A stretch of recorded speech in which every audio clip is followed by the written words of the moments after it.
Hello hi అండి. Video వచ్చేసి చూడండి. ఇది నిన్న టీ పెట్టేసి మర్చిపోయానండి. పక్క వాళ్ళ ఇంటికి వెళ్ళి కూర్చున్నాను.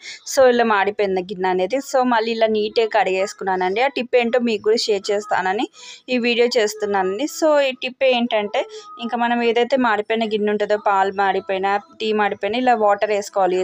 3 వంతులు వాటర్ వేసేసుకొని హాయిగా బేకింగ్ సోడా లేకుంటే సరుపు ఉంటుంది కదండి, ఇంట్లో బట్టలకు వాడే సరుపు, లేకుంటే వెనిగర్ ఉంటుంది కదా, వెనిగర్ అండ్ లెమన్ అలా వేసేసుకొని, ఒకవేళ మనకు సరుపు వేసుకున్నా ఇలా చేసుకోవచ్చు. And vinegar, lemon, baking soda అయితే వేసుకోవాలండి. 3 అవి వాడితే ఇంకా ఎక్కువ మాడిపోయినవి అయితే మంచిపోతాయండి. నేనైతే కొంచెమే మాడిపోయిందని ఓన్లీ సరప్ అయితే యూజ్ చేశాను. అలా రబ్ చేసేసుకోవాలి. ఇట్లా పొంగు వచ్చేటప్పుడు స్పూన్తో రబ్ చేస్తుంటే ఎక్కడెక్కడ మాడిపోయిందో అది పోతుందండి. తర్వాత ట్యాప్తో ఇలా క్లీన్ చేసేసి వాటర్తో క్లీన్ చేసుకోవాలి.